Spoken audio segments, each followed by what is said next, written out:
2 एकड़ जमीन में जहाँ तक जुगनू की नजर पहुँच रही थी, वहाँ तक उसकी मकई की फसल थी, लेकिन वो मुरझाई हुई थी। उसके साथ काफी ज्यादा खरपतवार भी उगाई थी, जो मिट्टी की ताकत खींच रही थी, जिससे फसल ठीक से बढ़ नहीं पा रही थी।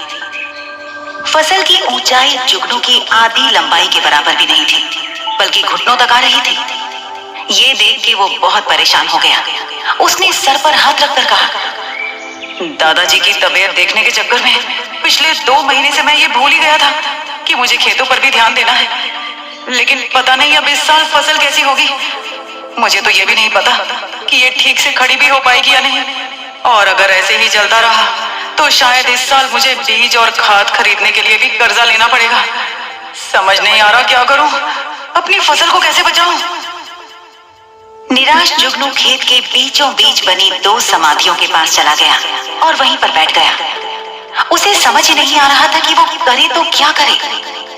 सुबह तो वो बहुत खुश था, लेकिन अब खेत की हालत देखकर उसका पूरा मूड खराब हो गया। जिन समाधियों के पास वो इस वक्त बैठा हुआ था, वो उसके पिता राम किशोर तिवारी और उसके दादा राम खिलाड़ी तिवारी की थी।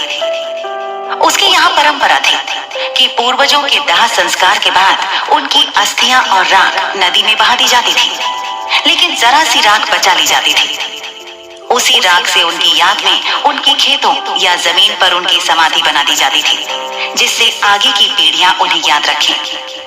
पिता राम किशोर की समाधि काफी ज्यादा घास, छोटे छोटे पौधों और झाड़ियों से घिरी हुई थी।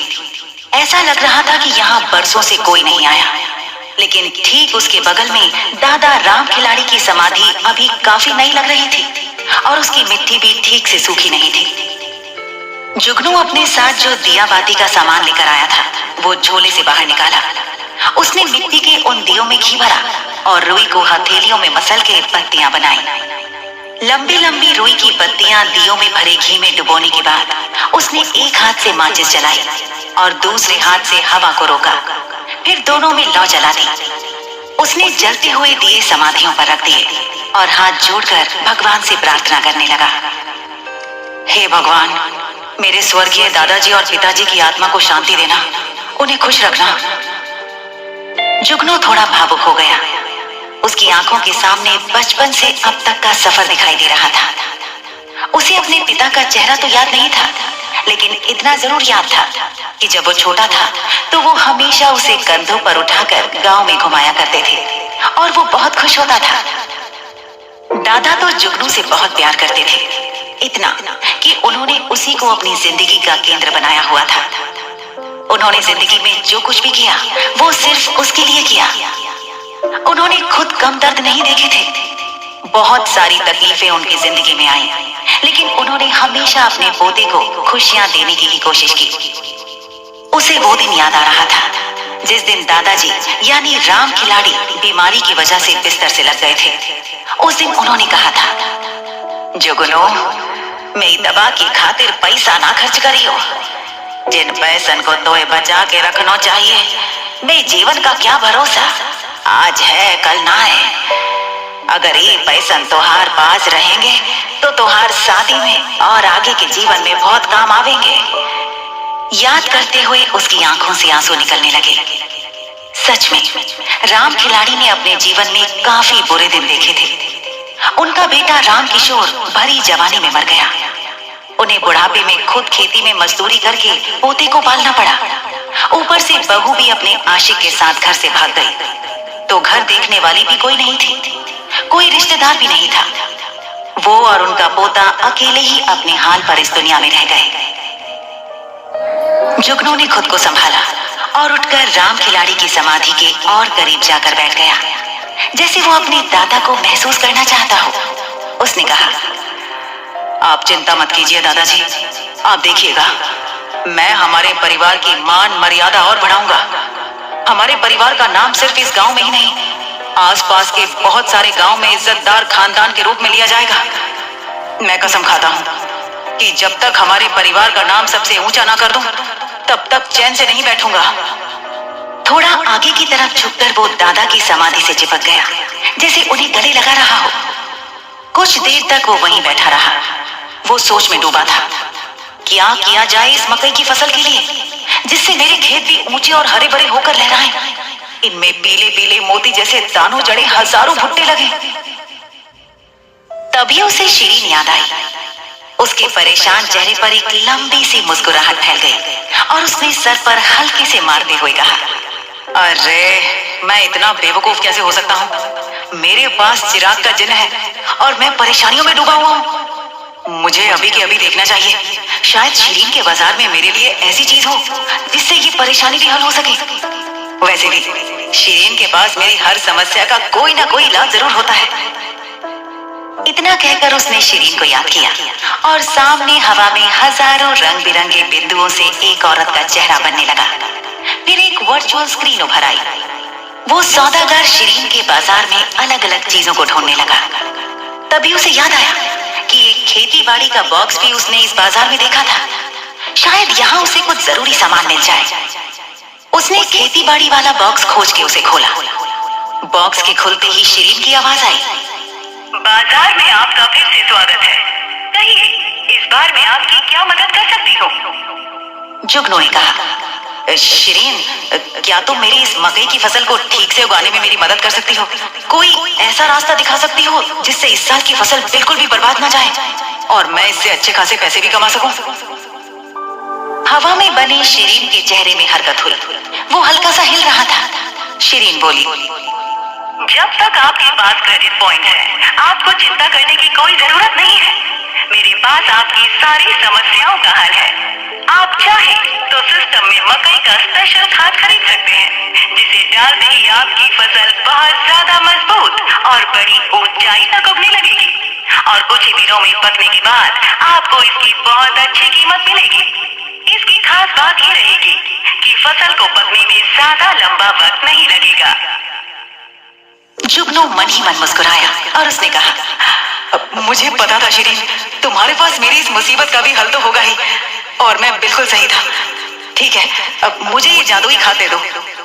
शिरीन ने उस खाद को स्क्रीन पर दिखाया, जहां पर उसके नीचे लिखा था कि इस खाद को इस्तेमाल करने के बाद फसल 100 गुना जल्दी से उग जाती है और उसके साथ साथ इस फसल की क्वालिटी बाकी फसलों से ज्यादा बेहतर रहती है। जो भी फसल इस खाद से बनती है वो ज्यादा अच्छी, मीठी और भारी होती है। बगल में इस खाद के दाम भी लिखे हुए थे। 2 किलो खाद की कीमत 1 क्रेडिट पॉइंट थी। इसका मतलब जुगनू को अगर 10 किलोग्राम खाद चाहिए होगी तो उसके लिए उसे 5 क्रेडिट पॉइंट खर्च करने होंगे। मुझे नहीं लगता कि 10 किलो खाद मेरे पूरे खेत की फसल के लिए काफी होगी। कम से कम 20 किलो खाद की जरूरत तो मुझे होगी। लेकिन अगर उसने 20 किलोग्राम खाद खरीदी तो उसे पूरे 10 क्रेडिट पॉइंट देने होंगे। इस बात से उसका दिल दुख रहा था, क्योंकि धीरे धीरे उसके क्रेडिट पॉइंट कम होते जा रहे थे। लेकिन इस वक्त ये खाद खरीदना बहुत जरूरी था।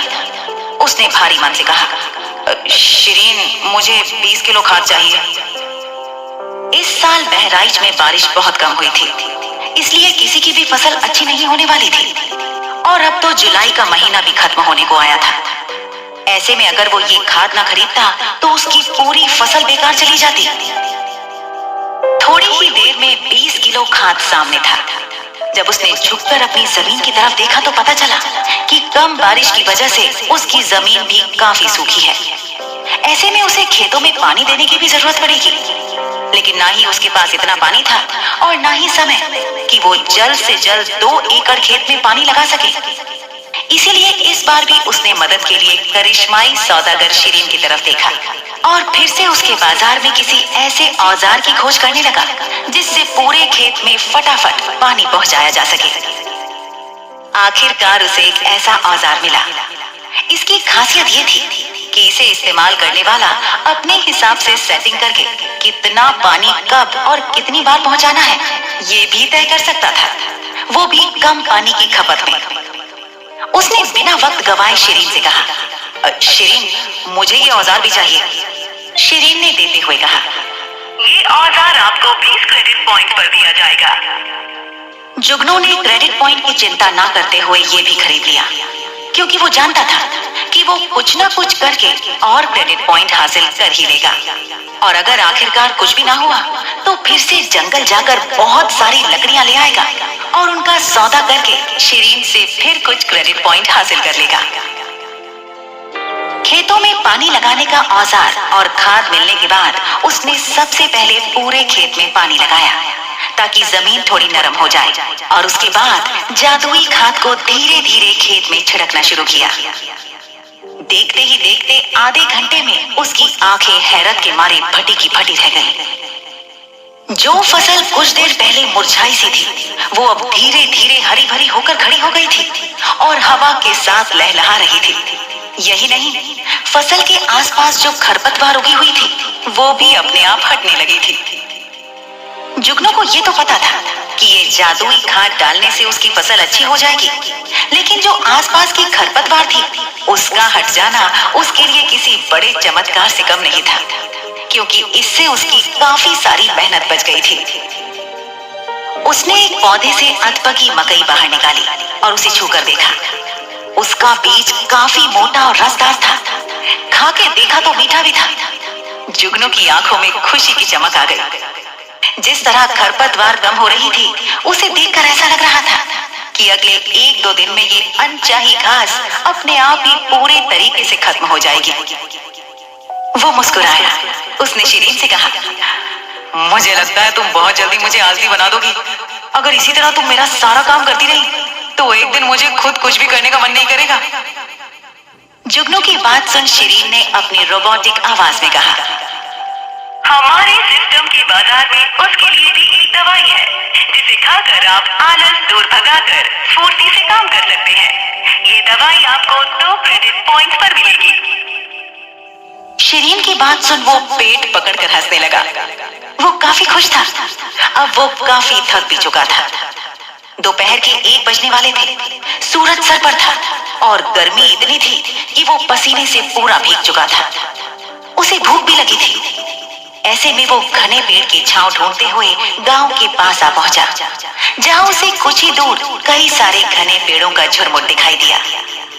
5 पेड़ों के इस झुरमुट को बचपेड़ा कहते थे। राहगीर अक्सर यहीं रुक के आराम करते थे।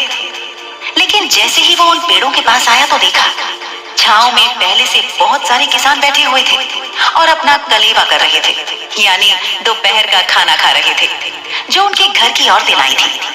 साथ ही पेड़ की ठंडी हवा के मजे भी ले रहे थे। तभी उसकी नजर वहां बैठे ठाकुर रतन और उसके दोस्तों पर पड़ी, जो वहां पत्थरों पर बैठे गप्पे लड़ा रहे थे। उन्हें देखते ही जुगनू बिना उनकी तरफ ध्यान दिए वहां से जाने लगा। लेकिन रतन की नजर उस पर पड़ गई और उसने आवाज लगाई, अरे जुगनू भैया, आप यहाँ कैसे? रतन की आवाज में काफी अपनापन था, लेकिन वो जानता था कि रतन कभी भी इतने प्यार से उससे बात नहीं कर सकता था।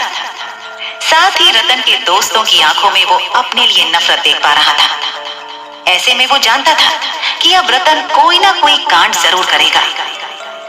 पहले से ही अपने बचाव के लिए उसने सोचा कि उसे किसी फिल्म या कहानी के कैरेक्टर की शक्ति को अपने अंदर बुला लेना चाहिए। उसने चुपके से शिरीन को याद किया और सामने वाले स्क्रीन पर उस शक्ति को ढूंढने लगा। लेकिन जैसे ही उसने उसके दांत देखे तो उसके दांत डर के मारे कांपने लगे। पिछली बार ये शक्तियां जुगनू को बिना किसी क्रेडिट पॉइंट पर दी गई थी, लेकिन इस बार इसके लिए उसे पूरे 80 क्रेडिट पॉइंट खर्च करने पड़ते। देखकर उसने परेशानी से कहा, अरे 80 क्रेडिट पॉइंट, ये मैं कहां से लाऊंगा? और अगर मैंने इस वक्त ये शक्ति उधार नहीं ली और इन लोगों ने मुझ पर हमला बोल दिया तो मैं खुद को बचा ही नहीं पाऊंगा। अब मैं क्या करूं? जुगनू जानता था कि बिना इन शक्तियों के वो ठाकुर रतन और उसके दोस्तों से कभी नहीं जीत सकता। जीतना तो दूर, उनके सामने कुछ पल के लिए टिक भी नहीं सकता। ऐसे में अब उसे डर सता रहा था। वो क्या करे? क्या जुगनू इस जादुई शक्ति को उधार ले पाएगा? क्या होगा अगर ठाकुर रतन और उसके दोस्तों ने फिर से उस पर हमला बोल दिया तो? जानने के लिए सुनिए अगला एपिसोड।